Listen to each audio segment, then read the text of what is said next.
Welcome to Back to the Movie, a 5 business days later movie review with Jesse Murray and Scott Cash. In a world where every podcast rushes to the microphone before the popcorn has even settled, they scream their hot takes while the credits are still rolling.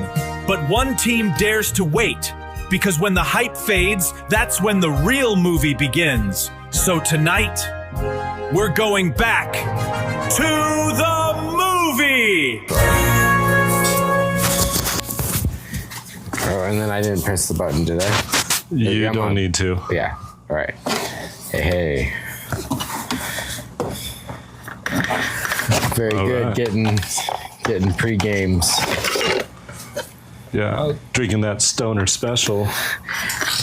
Our friend is that's his last name. So that's not what the whiskey's called. Yorkshire single malt whiskey. Yes. Whiskey. I feel like you need to have a monocle. Monocle or at least a mustache to have a sip of that. That's a man's whiskey. A cigarette will do me for now. Oh, man. Well, welcome back to Back to the Movies. Are we Back to the movie.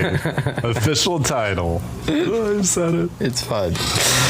That took a while. It did. I just because I've been using AI to hey, help me think of titles and stuff, right. and that one just came to me out of fun. nowhere. It was it's a rip off one of your favorite franchises, right. And Zemeckis is king to me. So, I think it just works for what we're doing. It does, but now it's can we use the DeLorean? Are we gonna get sued? How far can we take it? I really want to push the envelope. So DeLorean, I don't think that company exists anymore. Yeah, right. So we're okay there. Okay. If we use the trick out DeLorean with all this shit on the back, then get hairy. Then maybe we can get sued. But they can't sue us for lightning. They can't sue us for a camera. They can't sue us for clocks. And all that shit works together. So we're golden. I like it. Yeah, back to the movie. So back to the movie. Yeah. Supergirl.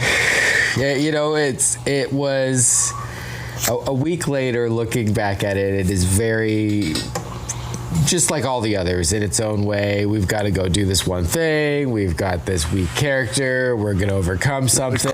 We all learn a lesson.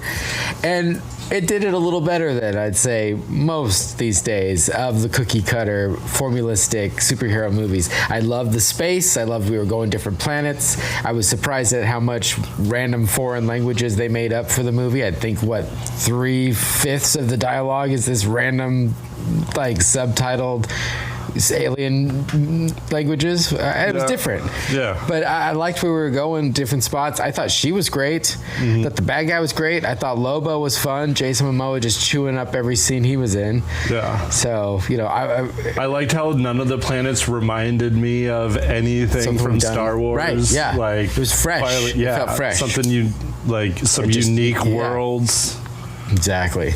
So it's a bummer that, was it Ruthie or whatever, took so much screen time and the plot didn't get moving and we didn't see Supergirl kicking ass more. Yeah, that was what was missing. That's the biggest hit for me for the movie, because I know we talked about how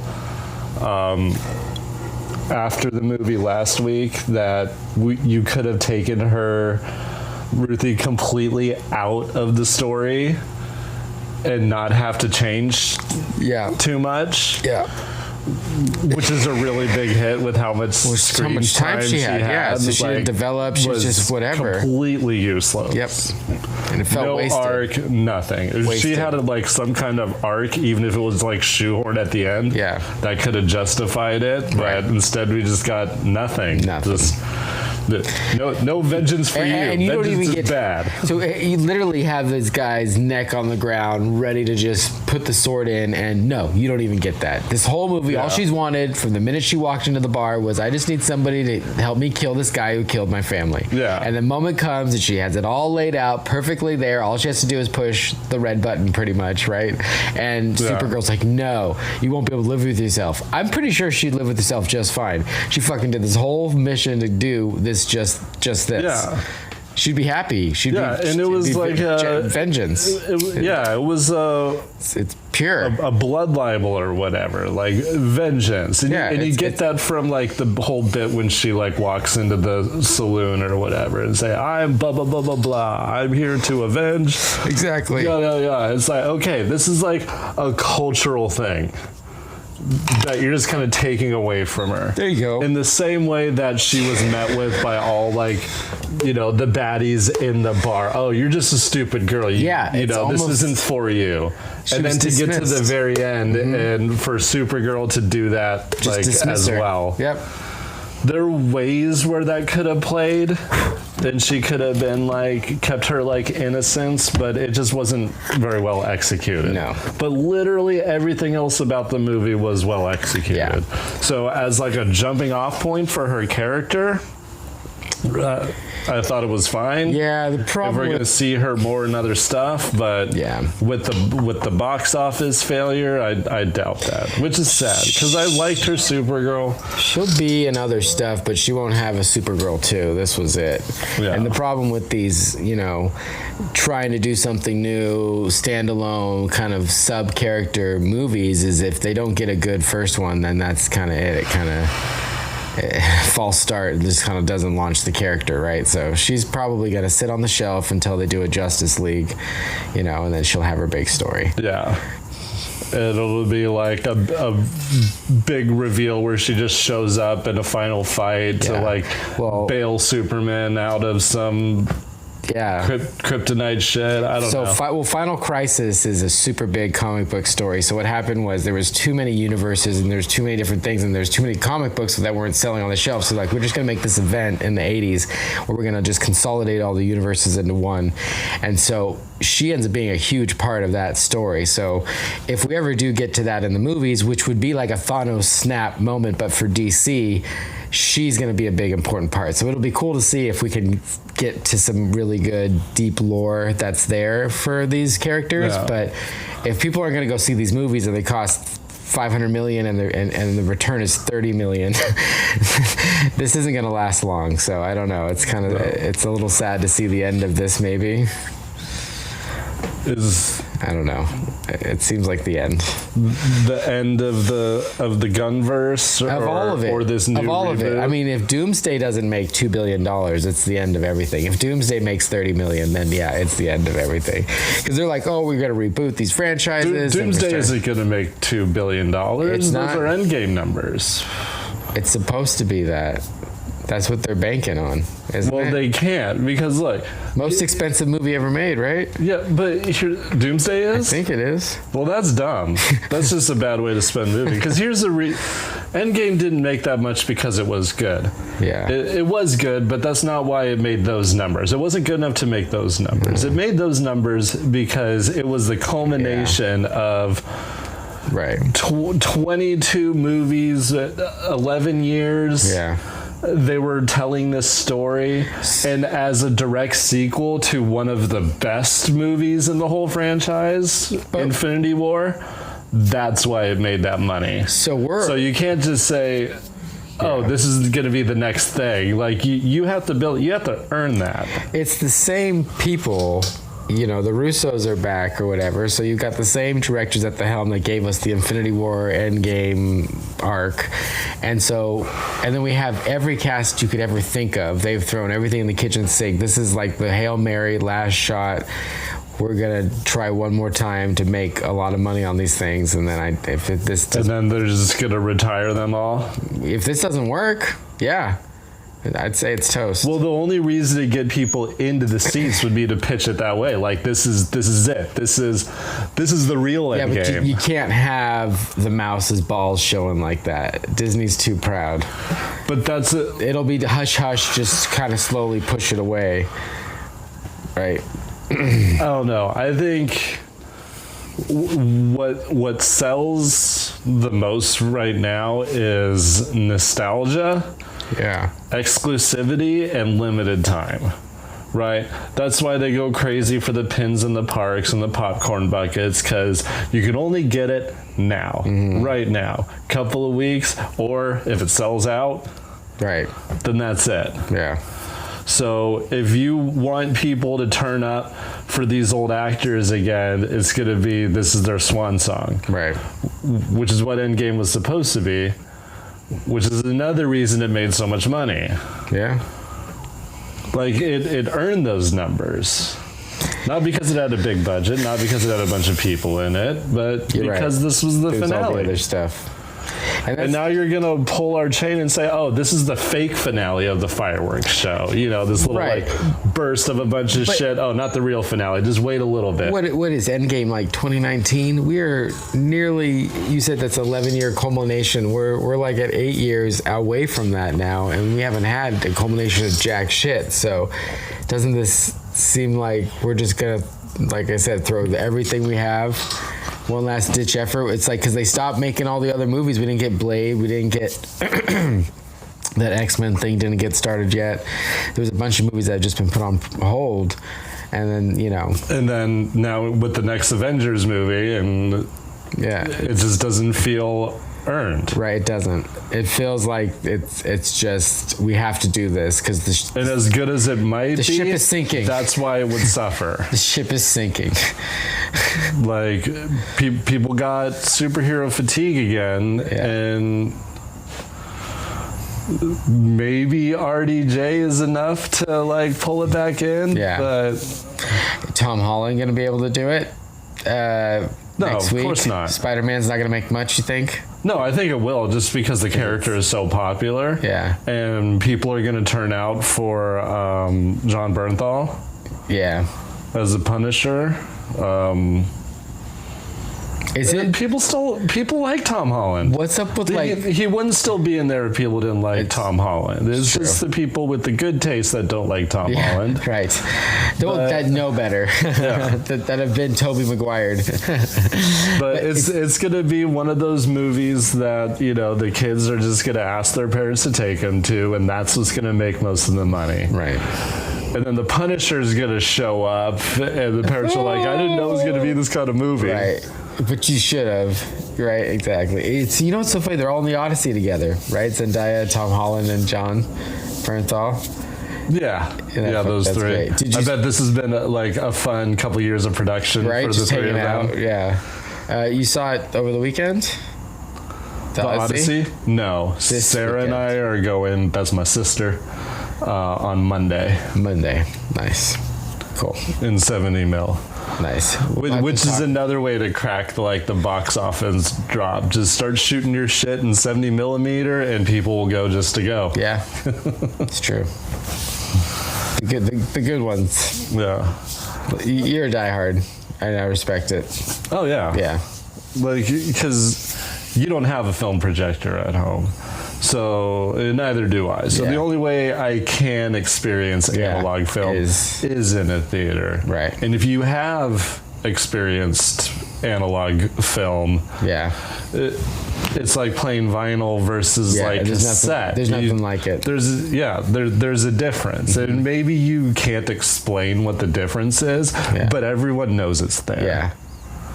You just don't see that digital touch, and it's cool. No, because I think there's, and I've been talking about this for years, both in photography as well. There's an uncanny valley aspect to your eyes and your brain when you perceive digital media. Yeah. I think deep down in your soul, you just see a bunch of ones and zeros. Fake. Yeah. Fake. Your brain just goes, no, not there. And it takes you out of it a little bit. Yeah. Especially, versus a TV at home versus even a digital projector on a projection screen. Because now your eyes are getting the physical photons. Yeah. And there's probably because all that shit is just bouncing. Yeah, well, photographer. Yeah. Because we're talking about quantum mechanics when you're talking about photons and light and stuff. All that shit behaves weird at the quantum level. So it's all just bouncing around the universe always. So it's all the photons that took to make this movie, by the time it gets through the celluloid, through the light on the projector, all the hands it touched, like you're getting some of those actual photons that were there on set. In the same way, like every loaf of sourdough bread has that, the starter, the mother dough in it. Yeah. That's great. And there's I can't remember right now, but there's like a couple other like foods and like sauces around the world that's like, still used in parts of the same water from like the Roman Empire and stuff like that. Yeah. Totally wild. But like that's that exchange of energy and stuff. Yeah. Yeah. Right on. All right. What are we watching tonight? I think we're going to go Obsession because it's been an obsession with everybody. Okay.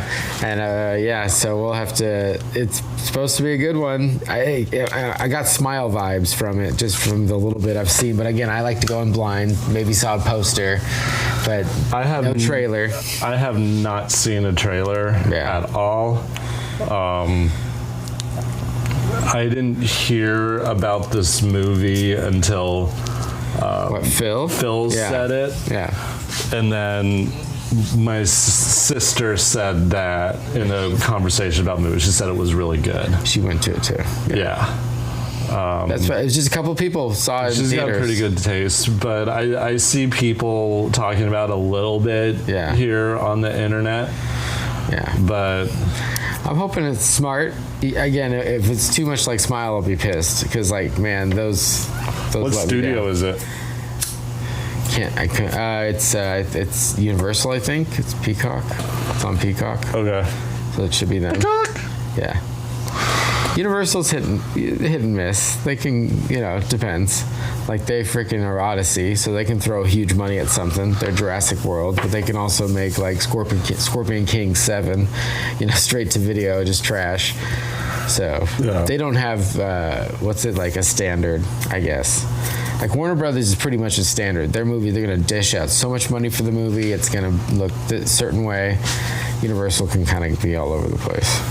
Well, I feel like they just they have just a big project they're all like concentrating on that they release, and then it's on to the next project where Universal can have a bunch of things going at the same time. Yeah. Of different budgets. Right. And they're just living off that Illumination money, dude. They're like the new Pixar. It's crazy. Yeah. So that's Universal.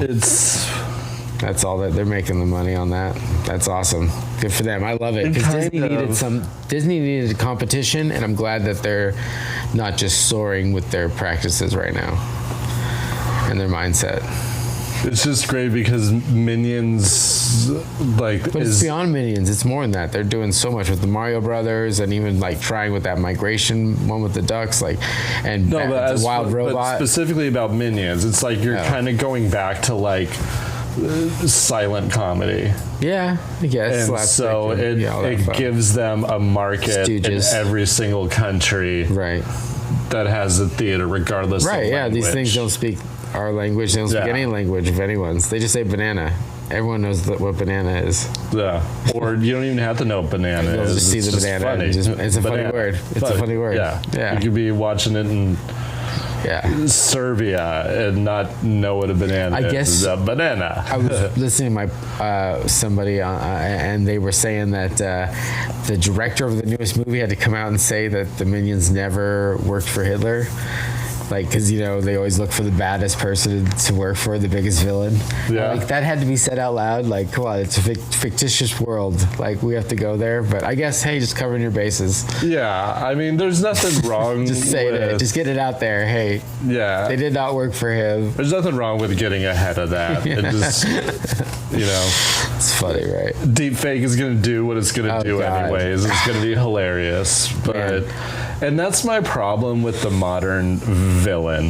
Before we get into the feature tonight, you can't just be straight evil anymore.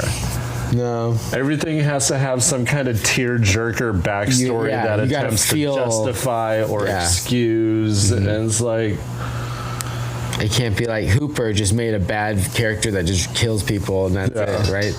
Your favorite director, Toby. Right. Or this is, fucked in the head. Not everything has to be about trauma. Yeah. Right? Like this, and I don't understand why it's that way with the amount of true crime content that is consumed. Like the number two, so the number one podcast right now is Joe Rogan. The number two is a true crime podcast. So just for isn't that a weird? But I was listening to one, and the antagonist in this tale, real person, was just straight up evil.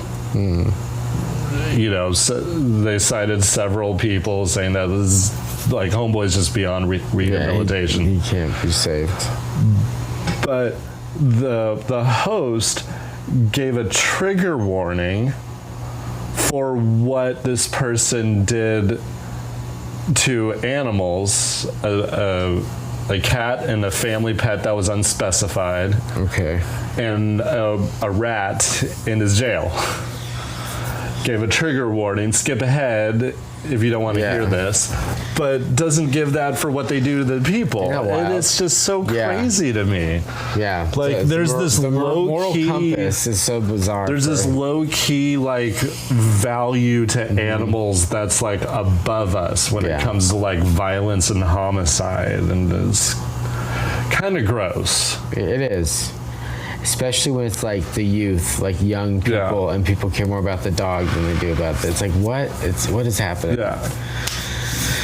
I don't know. Yeah, that's a bizarre paradox. Because it implies that whatever happens to you as a human, you deserve that. In some way. Sins of the father. Animals are strictly, innocent. Pure. 100%. Completely horrible. People can't stand anything bad happening to an animal. Yeah. You're going to call out of work because you saw some roadkill on your way in. It's crazy. Oh, no. Yeah, I've never had, as men, right? No, you just never had that issue. And it's just so bizarre that people get that so hung up on it. Yeah, what is happening? I get it. The people you don't want to see animals suffer, but calm down. Humans are more important. Yeah, cruelty is cruelty. Yeah.